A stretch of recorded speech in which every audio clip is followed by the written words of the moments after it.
CM Jagan కు వచ్చే ఎన్నికల్లో 151 సీట్లు దాటుతాయని మాజీ మంత్రి కొడాలి నాని జోస్యం చెప్పారు.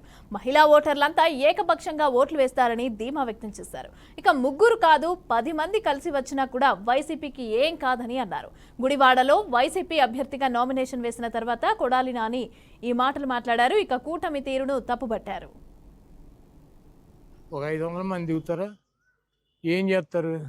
అదే ఏం చేస్తారు? ఇక్కడ ఎవడన్నా అంత అమాయకంగా ఇక్కడ ఉన్నటువంటి స్థితిగతులు పరిస్థితులు జగన్మోహన్ రెడ్డి గారికి ఓటేయాలా, నానికి ఓటేయాలి, ఎవరికి ఓటేయాలి ఇక్కడ ఎవరికి తెలవక వీళ్ళందరూ వచ్చి బొచ్చూడిపోయిన టోపీ పెట్టుకుని తిరిగే బ్యాచ్ అంత వచ్చి ఇక్కడ చెబితే వినేటువంటి పరిస్థితులు ఉంటాయా?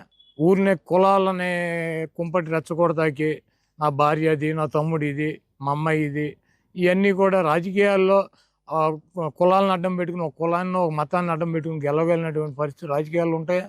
కాబట్టి చంద్రబాబు నాయుడు తెలుగుదేశం పార్టీ సీట్లు అమ్ముకున్నాడు. అమ్ముకున్నప్పుడు ఎన్ఆర్ఐలు ఇక్కడ బతకడం మానేసి ఎక్కడో అమెరికాలో బతికి ఒక 25 ఏళ్ళు 30 ఏళ్ళు ఇక్కడ ఉన్నటువంటి స్థితిగతులు తెలవకుండా డబ్బే ప్రాధాన్యం, డబ్బెత్తే ఎన్నికల్లో గెలుస్తా అన్నటువంటి ఒక పిచ్చ భ్రమలో ఇక్కడికి వచ్చారు.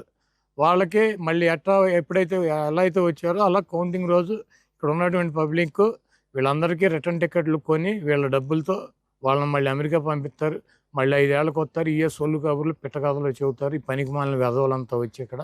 కాబట్టి ఈ వెధవలు మాట్లాడేటువంటి వెధవ భాషకి ఇక్కడ ఉన్నటువంటి ప్రజానీకం వీళ్ళు ఇచ్చేటువంటి 1,00,000, 2,00,000, 5,000, 10కి ఇక్కడ ఉన్నటువంటి ప్రజానీకం 1% కూడా ఇటు మారదు.